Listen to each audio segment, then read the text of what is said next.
Hello and welcome back to Lorcana Villain. My name is Baker and today I've got some more gameplay for you. A week or so ago I uploaded round 1 of the Content Creator Set Championship. I'm not going to talk about my deck because I've once again got some guest casters on to watch my match and provide the casting. This was round 2 and it was me versus the legendary Harlan List, who is an incredible player, so I was pretty nervous going into this. We're both on a 1-1 record, but yes, I've invited a couple of guests to cast the game, so I'm going to be going out and doing some shopping, and I'm going to leave the Lair in the very safe and capable hands of Garrick's Lorcana Lair, fellow content creator, who you might recognise, a fantastic caster, has been involved in the ICL, the LC3, the Ink Invitational, and a really nice guy, and he's going to be joined by Brent, a former top 64 DLC player, another content creator. We had him on the channel a long time ago as my co-caster for one of the LC3 games, and a really great guy. So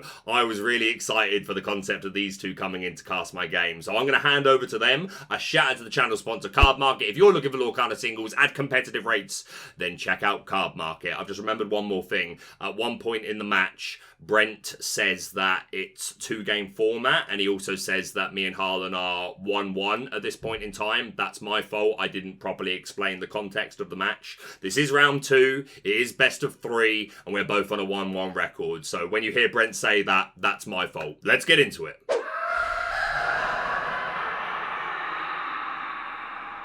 Welcome to the Lorcana Villain's Lair. My name is Garrick from Garrick's Lorcana Lair. These are two distinct different layers, but being a connoisseur of layers myself, I gotta say, I like this one a lot. It's making me feel a bit different. I think I'll keep it. You know what? The villain is out of the house. He's out of the lair. Why don't we just change the locks and use it as a summer vacation lair? What do you say, Brent? I'll take the summers and the winters. You take the spring and the fall. How's that sound? Sounds good to me, but wouldn't it be better if you got some of the hot and I got some of the cold and we split it that way instead? I think we can talk about all the logistics a little bit later. While we're in the Lorcana Villain's Lair, I think we should talk a little bit about Lorcana. So let's take a look at the Lorcana Villain's deck. Being a Disney Lorcana Challenge top 64 competitor yourself that got there with the Ruby Amethyst, why don't you break down the strategy for us and let us know what you think of the Villain's deck? Will do. The first thing I'll point out is that he's named it Ed RP. For those of you who aren't familiar with Ed Chu, the North American winner of Lorcana, he dropped a Ruby Amethyst list maybe a couple days after the Hiram and Fortisphere ban, which is when this set champs is taking place, actually. So for those of you wondering, what happened to the Ruby Amethyst Shark variant with all of the sharks and the Peter Pan Shadow Finders, right? This was before all of that, when the meta was still way up in the air. If you'll notice, though, so much of Lorcana Villain's deck is going to be draw power. I believe I counted 24 cards in total out of a 60-card deck that will allow Baker to draw, which is definitely an advantage, especially in a matchup like this where Harlan is not playing a lot of draw. I'm wondering if that's going to play any kind of effect in the game. You'll also notice the Pegasus, the 3/1 2-drop Pegasus, evasive. Probably an answer, I'm assuming, for the Diablo decks, the Emerald Diablo decks that will want to answer evasives quite early. Might not play too much of a factor here, but one thing to note is that it will put that Calhoun into check, which will be nice. Probably the biggest difference between this and most Ruby Amethyst decks that you're going to look at is that there's not even a single bounce card. No Madam Mim Foxes, no Madam Mim Snakes, no Madam Mim Elephants. No even. elephants. I know, the most popular card in Lorcana. But playing the genies, playing the Elsas as a way to deal with some of the cards that maybe you need to exert in order to challenge. just keeping your opponent away from the Precious Lord that they'll need. Madame Medusa's over Lady Tremaine's a very interesting choice. I'm assuming because we're playing probably a lot less Sapphire decks that are, going to be running into the large Tamatoas, or I guess any of the Tamatoas at this point. They're all pretty big. Exactly, as well as the empowered sibling Sisu, the 5/4 that is a shift 6 that will eliminate all characters that don't have more than 2 challenge ability. Other than that, very standard list here. The library, always a popular card with that 8 willpower, always a very relevant number, hard for opponents to cleanly and neatly take out in one turn. Yeah, I mean, a very solid deck, and if you notice, almost everything's a 4 of, so also playing for the consistency, which historically has been a Ruby Amethyst special. That's all I got to say about it. What are you thinking about Harlan's deck here? Yeah, for sure. Let's take a look at the Harlan Sweet Sapphire Steel list. We have the Nobel Peace Prize. You will notice that there are none of those incredibly powerful bells that you can banish an item to play for free, so hence the name. This is a strategy that Harlan has been a pioneer, someone that has been on the front lines of this strategy along with Jack Shadows. He's been playing it a long time and has done incredibly well with it. He qualified for the European Championships with this deck, so he knows it in and out. But we do have some very interesting additions here. We have the 1-drop Happy, which is a 2/1, and it's evasive on your turn. So no doubt that card is in there specifically to target that evasive Diablo that is such a threat, especially early on in this meta when, like you said, everything was up in the air and nobody really knew. We said, Diablo's pretty good, so people will probably be playing that card. And as we saw in Baker's round 1 match, that's exactly what he went up against. We also have the Robin Hood shift line here. If you're expecting to see a lot of Emerald Steel, for example, that's going to be a great card to battle against that, especially paired with Cogsworth. Already, and then along came Zeus, cannot get rid of the Robin Hood, but with a Cogsworth, it makes it even more difficult.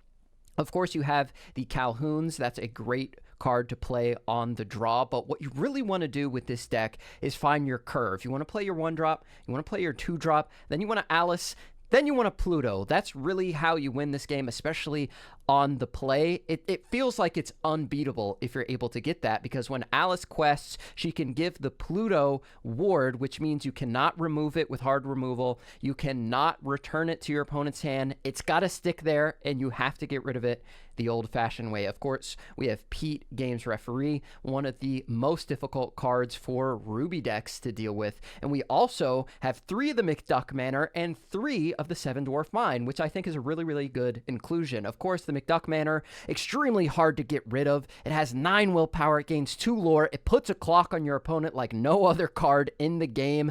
And then we have the Seven Dwarfs Mine. Like I said, you're playing 8 dwarves, you might as well play the mine. It's going to give you 1 passive lore, and you can move the dwarfs in there. You can deal 2 damage, or you can move something else in there and deal 1. We also have the Baymax for instant lore gain, and we have, interestingly enough, we have that Scrooge McDuck. Maybe it's just there because the McDuck Manor is, and that's just a flavor win all around, but I think it might be because it quests for 2, it costs 4, and it's a 5/5. So Harlan's deck, incredibly powerful, and it's one of my favorite decks. I played a lot of this deck early on in this meta. One of my teammates actually got top 4 at the CCS 3K with this deck. It's a really powerful strategy. You should consider taking this deck as well as Ruby Amethyst to your set championships. I guarantee you, you will do well if you put the time in with either one of these decks. Yeah. And especially if you have the abilities of Harlan Sweet, who has been playing Sapphire Steel and really maining this deck for quite a while, as far as I know.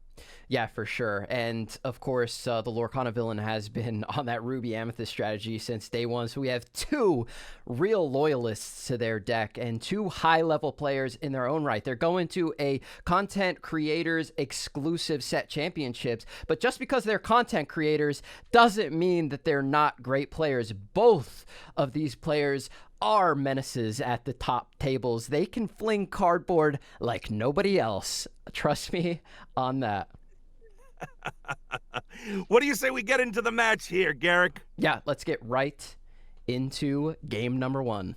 All right, here we are getting into game number one between Harlan and Baker. We're seeing a roll of the dice here, and Harlan takes it, which is really, really important for this Sapphire Steel strategy, as I mentioned when we were talking about the decks. If you can go 1, 2, Alice, Pluto, it's pretty much over against any deck. You protect your Alice and you protect your Pluto because Alice gives Pluto ward, so you can't target it with any sort of songs or actions that'll deal damage to it or return it to your hand. They have to get through it the old-fashioned way, so it's such a strong curve from this deck when you can get started that way. Yeah, one thing to note, though, is that Baker is playing the Sisu Emboldened Warrior here, which will give him enough to perhaps trade out evenly with the Pluto, depending on Harlan's hand size. I mean, I feel like Villain has a lot of answers here. Notably, looking at Harlan's deck, I usually am used to seeing a whole new world. Kind of surprised not to see it, and I'm wondering how that's going to affect this. Usually that is kind of the check for the Ruby Amethyst players to not just be drawing. What I'm looking at as Harlan's playing this Robin Hood here is wondering if he's going to have enough draw power with just the docks alone. Yeah, that's really important with these decks that rely on dock. You have to chain them properly, and we have no one drop on the side of the Villain, which is not what you want to see, especially when you're playing that many. Yikes, Baker plays 12 one-drops, and this is a bad start already, especially. I mean, Harlan has the Robin Hood, doesn't have to worry about the Robin Hood getting answered before he can shift onto it, and then dropping a Smee. It looks like he's going to be at 4 lore, and Baker's only going to... I'm seeing a Chernobog's followers in hand, but, I mean, does he have... He does have the Pegasus, which will keep that Smee as well as the... It'll keep the Smee in check for a bit here, but if Harlan has the shift line for that Robin Hood, which I cannot see, does not look like he has it, but it does look like he has the Alice. I mean, Baker already in a tough position, just missing a 1-drop. Probably a very crucial part of the deck, considering you have 12 of them. Yep. And there is the shift line. That's brutal to see on the side of Baker, like you just mentioned. You cannot get rid of this character efficiently until much later in the game. You need a crab right now would be huge. That's your way to get out of this sticky situation. But then the Mr. Smee is still on the board, and Harlan will draw a card because of that challenge. Yeah, Baker on the back foot here. Let's see. The crab line would be great to give the Pegasus 6 attack here, but oh, I mean, what it's gonna come down to the Sisu here, Emboldened Warrior, and Baker has a decision right off the bat. Do you take out the Shmi? Do you put 3 damage into the Robin Hood? Because Harlan not having a whole bunch of cards in hand doesn't look like he'll be able to neatly take out the Robin Hood on the next one.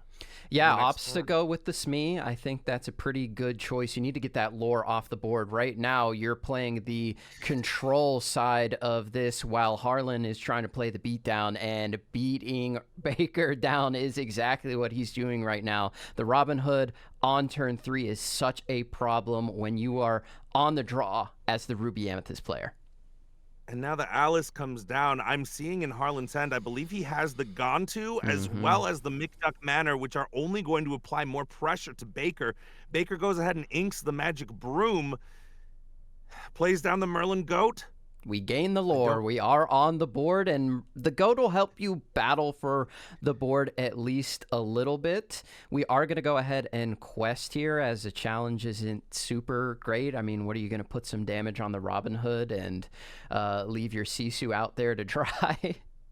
Right, but Baker also very smartly not challenging into the Robin Hood, understanding that there might be a Baymax to look out for. That Baymax would, when it comes down, heal 2 damage off of a character and gain 2 lore. So Baker smartly deciding to just go ahead and grab the lore while he can.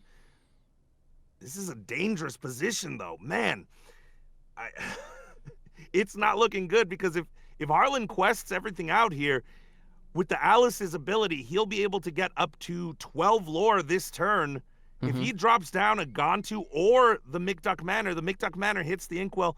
Seems like a Gontu coming down. Yep. We're in a bad spot. Whoa! Yeah, the Gontu is really, really intimidating, but luckily for our Ruby Amethyst player, Lorcana Villain, he does have the ability to battle back. I saw a Maui Hero to all in his hand, so he can challenge the Robin Hood down and remove the Alice this turn.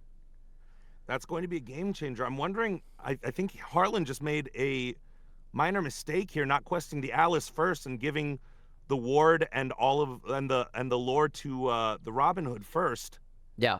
He should have been at 12 lore, but instead he did it in the reverse order here, showcasing why it is so important to sequence out correctly. That 1 lore might be everything here as Baker clears out the board. The Gontu's still going to be a problem, but now we'll only get up to 15 lore instead of 16. Doesn't seem like much of a difference, but it could be the difference between winning this game or not. Yeah, as we see the Cogsworth hit the Inkwell, but we have another big threat, and there's the dock. We're going to refill the hand after playing 2 characters down, threatening an additional 3 lore, going up to 15, potentially 18 on this next turn. Of course, you do have to remove the Gontu. There's no ifs, ands, or buts about it. It just depends on how you want to do that. We have to keep in mind that Baker also put 2 of his Elsas into the Inkwell, so that's a really, really valuable card in this deck to prevent characters from questing while they are on the other side of the board and readied. Yeah, those Elsas going down might swell. But an Elsa comes to hand and followed up with a big Sisu here, the empowered sibling. Now, obviously, Harlan doesn't have many low statted characters, low challenging characters that Sisu is going to make a big difference, but something that Baker will always have in the back of his pocket. He'll be able to shift on to that other Sisu if he wants to, and just as you predicted with the Elsa coming down. Yep, now we can clear the 2 characters that quest for more than 1 with that Maui, with that Sisu. Such a valuable card. I'm still a big fan of the Sisu. I'm still playing it. I think the 4 willpower is so important, and then the ability to have increasing strength throughout the game is really important as well. Yes, Baker goes ahead and inks the Brawl. Harlan with 3 cards in hand now, and I mean, from Harlan's perspective, I got to imagine that all you got to do is keep putting characters down, being aware that, but we are 1 turn away from a B prep, and whether Baker has it in his hand or not, I don't know. There's another Gontu coming onto the board, another must answer for Lorcana Villain. But like you said, we are getting into that be prepared turn. I think Harlan would have loved to have a Micduck Manor set up for that eventuality, but you're probably not forcing a be prepared if the dock is the only character on the board. Yep, and it looks like Baker does not draw into an answer for that Gontu. He does have a Madame Medusa in hand, which will allow him to take out that dock, but the dock is the lesser of the 2 evils. That dock's only gaining the 1 lore. Yep. So now, without an answer to Gontu cleanly, and this is where one of the bounce cards may have come in handy.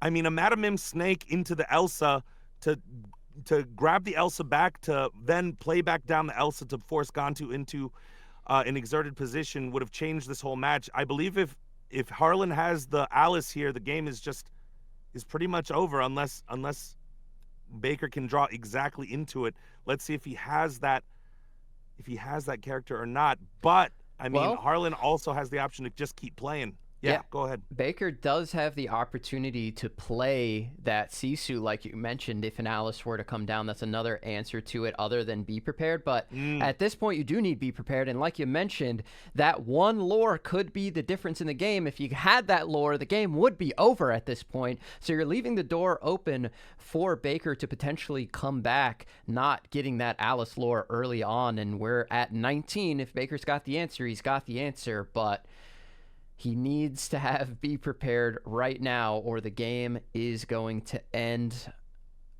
I guess also you could have another Elsa the Fifth Spirit, but like we mentioned earlier, we already inked 2. Yeah, and it's almost too little too late at this point. Even if you have it, you needed to take out that Gantu to prevent it from questing for 4. And now that you're at 19, Harlan is in the driver's seat here, and Baker just goes ahead and scoops, it looks like, because even if you do have the B prep there, it's looking grim because Harlan's deck has so many characters. Are you going to have an answer every single turn for every single character that Harlan puts down? Just a little bit of unluckiness there, I would say, for Baker, not drawing into one of his 1-drops early, as well as not drawing into the B prep the turn that he needed it. I believe that these are best of 2 matches. These are 2-game matches. So being 1 down in a 2-game match is not like being down 1 game in a 3-game match in a best of 3. Both players right now at 1-1. Not the way you want to start out if you are Lorcana Villain. Let's see if he can pull out this match. I got to assume that being on the play will give him the exact advantage that he needs, as long as he can find one of those 1-drops on turn 1. Just a real unfortunate turn of events here for Baker. I think that even just one of those things being different, Baker could have taken that whole game. Yeah, for sure. Like you said, not finding the 1-drop was a big problem on his side, and going up against the Sapphire Steel strategy that Harlan is employing, it's really, really hard to win on the draw regardless, especially when he's able to get such a beautiful curve. He got the Robin Hood on turn 3, which is such a problem. Baker did not have the crab to get rid of it immediately, and it gained so much lore throughout that game and drew Harlan a card. That's just the power of Robin Hood. But we do have a 1-drop this time. 2 of them, inks the Diablo and plays out the Chernobog. Harlan showcasing also why he is such a Sapphire Steel master. I mean, he's been playing that deck for a very, very long time. He knows it in and out. Yep. He knows this matchup with the Ruby Amethyst. I mean, as a Ruby Am player yourself, how do you usually feel about the Sapphire Steel matchup? It's tough, especially this version of the deck. You do have to play, like I said, the control for the most part. As we see 2 1-drops come down here, Harlan's probably going to deploy a Calhoun on this turn, which makes things really tough as the Ruby Amethyst player. But if you're able to have a crab come in and sort of equalize that advantage that Calhoun might give the Sapphire Steel player, that's always great to see. But you do have to bait the Sapphire Steel player into exerting that Calhoun, and usually you're giving up 2 lore. So what you need to do is find the answers for the board as often as you possibly can, and then take over the game with card advantage. We're playing against a dock version, so they don't have a ton of card draw compared to other Sapphire decks. So, as we see the library come down, talk about card draw. And talk about baiting out that Calhoun. That is a card that Harlan is going to want to answer immediately. And I got to imagine that a part of answering that is going to be rushing that Calhoun into it. Baker, very smart to deploy that here. Yep. The 2 of them will put 6 damage in, and yep. Yeah, we get the 6 damage on there, but luckily on the side of Baker, maybe not luckily, he has set himself up for success. He's got 3 1-drops that will all draw him a card when they challenge in that library, and Diablo will draw him 2. So if he has the crab, that would be absolutely amazing. He could get rid of at least one of these characters on the opposite side and draw a card for his trouble at the same time. And okay, a goat for a goat here. He's going to pop the broom, doesn't have enough ink to put it into the library, which would have been the optimal play to draw him 2 cards. But now in a still not able to deal with the Calhoun, and it looks like the library is going to be shut down this turn, assuming Harlan challenges one of his characters into it. Baker with only 2 cards in hand. Harlan with a full grip here because he was on the draw. And yep, the Calhoun is going to go ahead and go into the library. And Baker now, again, kind of on the back foot here. I mean, that library got 1 additional lore. Yeah. Yeah. Not the kind of conversion that you were hoping for. It got a lore. It served as a little bit of a distraction from the lore gain on the side of Harlan. He did have to target it with 3 different challenges. We do have a goat on the board, which helps us battle back a little bit, but you don't necessarily want to trade your Merlin goat into the Calhoun. That doesn't feel super great. It's a 4-drop going into a 2-drop after all. We'll see if he has the Maui, and he does have the Hero to All exactly when he needs it. 2 games in a row, can use the Maui to get rid of the Robin Hood if he would like. He could also go into Calhoun and double challenge the Robin Hood with Merlin and the Chernobog's followers, but I think you just have to go for the goat and the Maui challenge here. Or maybe you just go with Maui and leave the Calhoun. I don't know how much I like that. You're allowing Harlan to get 2 lore off of it if he decides to challenge in with Calhoun. But maybe you're right. At the other, yeah, maybe. It looks like Baker agrees with you here. He's just going to say, go ahead, gain the 2 lore, but you'll take out your own Calhoun. In doing so, if you want to challenge into the Maui or the Merlin goat. Looks like the players are discussing something here. That John Silver had to come in and challenge or target something with his ability. That could be what they were discussing, but we go for a quest with the Merlin, and we challenge with the Maui, leaving the 2 1-drops upright. Now Harlan looks like he has an interesting decision here. Definitely not the place that you want to be. I mean, as much as dire as the situation may look on paper right now, we got to remember that it's only 4-2 right now. And the longer that this game goes, I got to imagine that it's going to be Baker who has the advantage. Down comes the McDuck Manor. 9 willpower, extremely hard to get rid of. We just saw a Maui get banished in that challenge, and he has the other Maui in hand. But it still won't be enough. 6 and 2 is 8. It's not enough, but I gotta think that Maui's probably going to be challenging yet again. I don't think Harlan can get rid of it with anything in his deck. You would need 5 characters and Strength of Raging Fire to get rid of it on this next turn, which I don't foresee happening. Baker only 1 card in hand, but has 2 1-drops that will both draw cards. He says, I need some lore right now. I am not going to challenge with the Chernobog. My Maui will take care of that next turn. The McDuck Manor is going to put him up to 6. Baker with 0 cards in hand, which how often do you see that in a Ruby Amethyst deck, right? Yeah. But knowing that he's going to be able to get back some of that card advantage with the Chernobog's followers as well as the Diablo.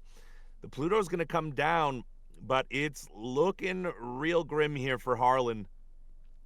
Yep. I mean, Baker, even with 0 cards in hand, firmly in the driver's position here. I got to imagine that this Maui's going to take out the McDuck Manor. And the question is, do we first quest with the Chernobog's followers to gain the extra card? You kind of don't want to. I mean, both players with 1 card in hand. Baker took 1 look at it and put it right down on his mat. So, but probably a be prepared if I had to guess. Prep, yeah, Sisu makes a lot of sense too there. Yep. One of those 2 cards almost for certain. We only have 6 ink on the side of the Lorcana Villain. If it was Madame Medusa, surely it comes down. We're going to get rid of the Maui and put another McDuck Manor down. That is the power of that Pluto. A 5 strength, 5 willpower if it has But no Baker draws damage. into another Maui. Ooh, he's drawing Which the is still not Mauis gonna right be when enough. he needs them. And the other card is a Be Prepared. I did just see a little bit of a glimpse of it. That's usually a telltale sign. If a Ruby Amethyst player draws a card, puts it immediately down in disgust, it's probably a Be Prepared that they cannot play, as the Chernobog is going to take out the Smee, and now we have a little bit of a swing here. These Mauis have showed up exactly when they needed. It's Maui time every time on the side of Baker this match. Yeah, and Harlan not playing the Along Came Zeus might be the exact thing that bites him a little bit. Letting Alice go into the McDuck Manor. Just a very polite thing to do. Yeah, she's living in that McDuck Manor while we're living in the Lorcana Villain's lair right now. Mm-hmm. And Villain looking like he's in a firm position here. Has the eject button always with that B prep. Yep. Looks like we have again, a Gantu on the side of Harlan in the hand there. Yeah, Baker does not ink again, so we're still at 6 ink here.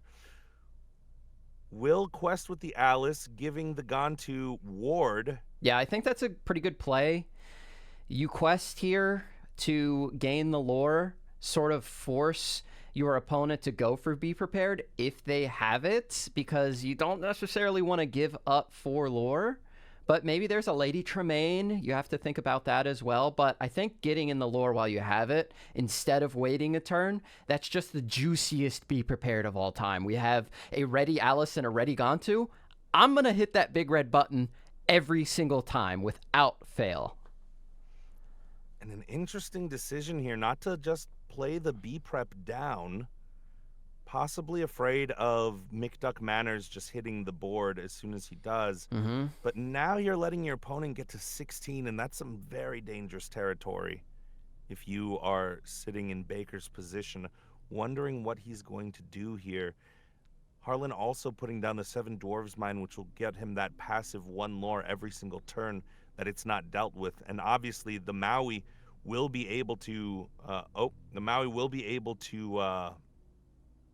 challenge into the 7 Dwarves Mine and take it out immediately. But what we're looking for here is a crab, because a crab would allow you to buff up that Diablo to a Challenger 3, take out the Gantu, and then you'll be able to neatly take out the mine with the Maui. Mm-hmm. I don't know, Garrick. Do you think that was a mistake? I don't know why the B prep didn't come down on the last turn there to deny your opponent the 4 lore from Gantu. Yeah, I mean, Baker's still only at 6 ink. I'm not sure if he ever found like an inkable that he had the opportunity to go for, but he finds another Maui. It's a Maui party, baby. And Maui removes Gantu, removes the 7 Dwarfs Mine very cleanly, like you mentioned. And that Diablo has quested for how much lore this game. It's just been exert, quest. And it's just sitting there like, don't worry about me. I'm just flying around gaining lore. Yeah, forget about Sticky Mickey. It's Sticky Diablo time. Let's see here. Harlan has no interest in ever removing that. He is trying to get over the finish line here. We're at 17. The deck does have a little bit of reach, like you mentioned, with the Baymax. It is possible as we set up game for next turn. Harlan says, you got it or you don't got it. Oh. And now, I mean, Baker's going to have to play down the B prep, and you hate to see that, especially when you just used so much. Okay, at least getting some value out of the Mauis here. A Madame Medusa here would be amazing as well. That way you can, again, just stall he already on has the Be Prepared. Oh, he does have it. That's beautiful. I think you go for the Madame Medusa here on the Robin Hood, get more lore onto the board, forget Be Prepping. I've got 2 Mauis on the board. Why would I Be Prep those when I have Madame Medusa? And now we're getting villainous. Yeah, still, though, allowing your opponent to get up to 18 because there's nothing you can do after you play that Madame Medusa. There's no way to take out that Happy neatly and cleanly. Harlan going to be able to climb up to 18. And, I mean, if Baker was playing the Ruby Amethyst version with Pirate's Life, that might be it. But Baker's still struggling to outlore his opponent here. Yeah, that's for sure. I mean, we know that the Happy is not going to be able to activate Baymax. It only has 1 willpower, so we're guaranteed ourselves at least 3 lore on the next turn. That'll get us up to 15. If we need to pull the trigger next turn, we can always do that. I think it's okay on this turn to use the Medusa to get rid of the Robin Hood. That way you ensure yourself a little bit more lore going forward. I think you can risk your opponent going up to 18 in that specific scenario, but maybe it'll come back and bite him. It might, but I mean, okay. Down comes the Cogsworth, and that's going to be tough to contend with, because unless you have exactly the big Sisu in hand, the only other way to deny your opponent the game win here is going to be with the B prep, and you will be. You just have to hope Harlan does not have that McDuck Manor in hand. That's what you really have to hope for. Looks like Baker's going to go ahead and dig a little deeper here with the Chernobog's followers. Popping it. Finds a Sisu. Emboldened Warrior, but not the card that you want. Is going to challenge into the Happy. Also not the card that you want here. Finds another Be Prepared. That's not bad. Another Be Prepared for whatever gets followed up with onto the board. The Be Prepared. It's not nearly as good as Baker's, but we're feeling villainous here, and we gave it a shot. You gotta be prepared in you, Brent. Be prepared. There we go. Not quite the villain. Not quite the villain, but my best impression. And now Baker again has another B prep. Maybe he's got a 1-cost character in the hand. Can we ink and get something down to put a little pressure on? Do we have anything? We're counting. We're crabbing. I mean, passing. Cogsworth here would be absolutely nasty. Okay, Robin Hood, but here is exactly the problem: is that every turn Harlan is going to draw into something almost that will gain lore, and I mean, unless he draws exactly Strength of a Raging Fire. It's going to be tough for Baker to climb up 6 extra lore here. Let's see if he can do it. But if he can represent lethal here, that's all he really needs to do. That's a good way to get started. Put the library onto the board. That's going to start to guarantee you lore every turn. That's going to put Harlan on a quick clock. Now let's take a look at the board. We're getting 4 next turn. If you don't do something about it, Harlan, if you don't win this game soon, I'm going to win this game really, really soon. I know you're a Ruby Amethyst player. You know, you've been back against the wall, had your opponent get to a high amount of lore, but every turn you just draw the answer. You just draw the answer. You just draw the answer, and that's what Baker's hoping to do here. Yep, Harlan. Little smile on Harlan's face. I'm wondering if he drew into that Strength of a Raging Fire. That would be pretty bad. He's got the Baymax, and now you have to find the answer, and this is where the Ruby Amethyst deck can come in clutch. You have to find a Brawl, a Medusa, a Sisu, another Be Prepared. You have to remove the Baymax. Does he have the ability? Now he can draw 2 cards by playing a character and banishing his broom. Goes on a little quest. Exactly what he's going to do here. But him doing that signifies that we do not have an answer currently. So Baker on the back foot yet again he's here. exerting 5. Elsa is not. It's not enough. He has no cards in hand. Much. It's only 3 strength on the side of Baker at this point. Right, the Sisu would usually be getting a buff, but Harlan with 0 cards in hand here. And I want to say that I don't think Baker has the answer, or would have been played already. It looks like just a series of unfortunate events here on Baker's side. On some of those draws, I mean, I'm thinking back to the oh gosh, it was either turn 4 or turn 5 where Baker was looking at a clear board and just just drew into the B prep and couldn't even get anything out onto the board to gain advantage. I mean, just a lot of unluckiness here on the side of Baker. Not to take anything away from Harlan, who's played a phenomenal match, but it looks like it's going to be over. Oh!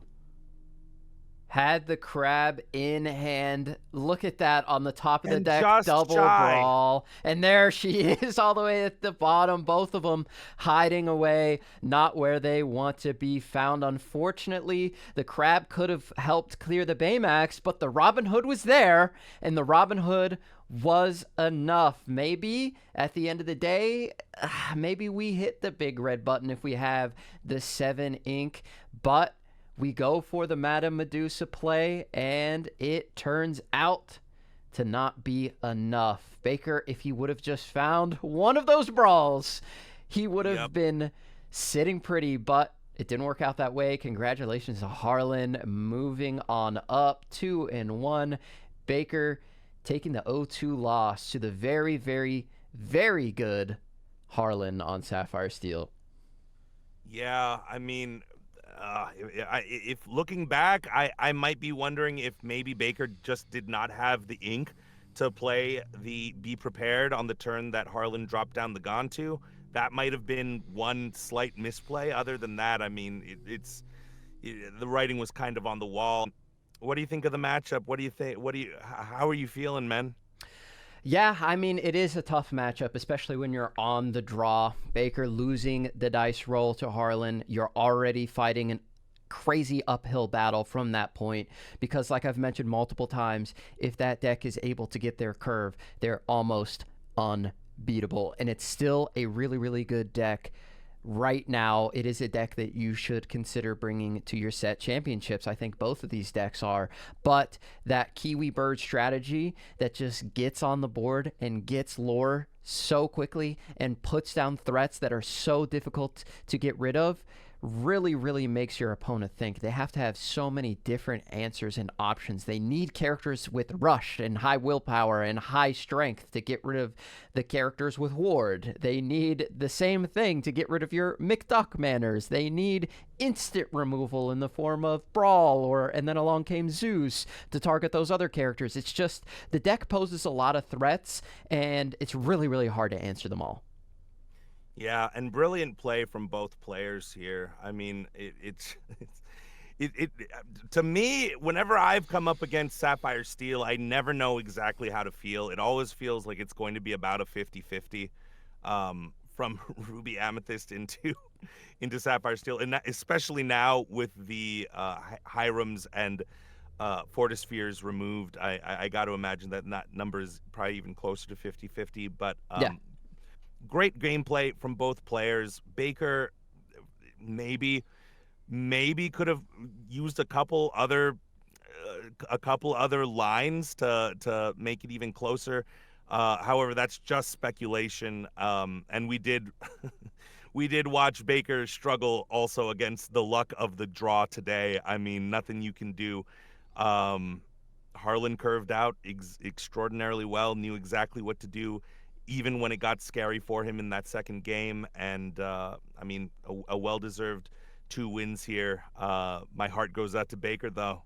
Heart goes out to the villain. He lets us into his lair just to watch him draw poorly. Oh, yeah, he found the Mauis. He let us into the lair, and unfortunately for him, when he comes back, the doors are going to be locked. You're going to be hanging out. I mean, if you're hanging out till spring, I think you've got a couple weeks left, and then I'm kicking you out of here, and I'm taking over. But in the meantime, you can find me at Garrick's Lorcana Lair on YouTube. You can also find me at the Lorcana Lair on Instagram and KI_Garrick on Twitter. So I'll be hanging out in my lair until it's my turn to take over the timeshare. But where can the people find you when you get back to your humble abode? You can find me at Brent's Quest on YouTube and at Brent Mukai, BRENTMUKAI, everywhere else.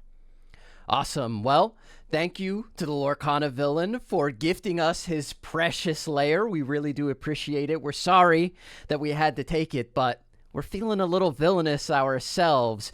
But we will see you all on our own channels. Hopefully you go check us out there. Brent, any last words? Thank you so much, Baker. Thank you so much. Maybe consider putting in some Maui villain to alls next time. Maybe that's the secret sauce. But yeah, Appreciate the opportunity, man. Yes, mate. Yeah. No. No, I know 100 people is a lot, but I'm just saying the gorilla's taken down at least a third of you, and you're probably one of them, mate. Anyway, I'm back now, so I've got to go. Yeah. I'll talk to you about it later. So, I am taken down by Harlan Sweet. No shame in that whatsoever. An incredible player. And yes, we are indeed now 1-1. Brent mentioned about the turn where I probably should have played B-Prep when there was a Garntu and an Alice on the board. In my head, I've got a couple of Mauis on the board. I think that the card I drew for turn there was actually the third Maui anyway. And in my head, if I B-Prep here and leave myself with nothing, then just one McDuck mana is getting at least the 4 lore that this Garntu is going to get.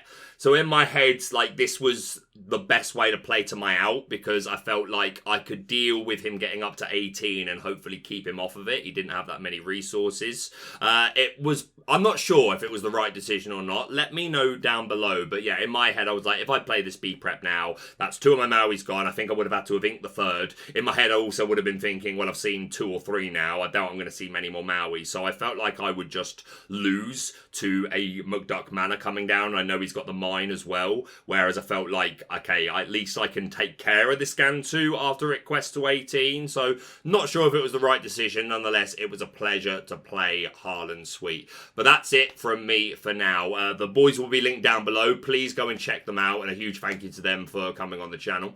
But yeah, that's pretty much it. I'm going to swing back into the lair now. Garrick, you let me in now, mate. But yeah, thank you so much for watching, and we'll see you soon.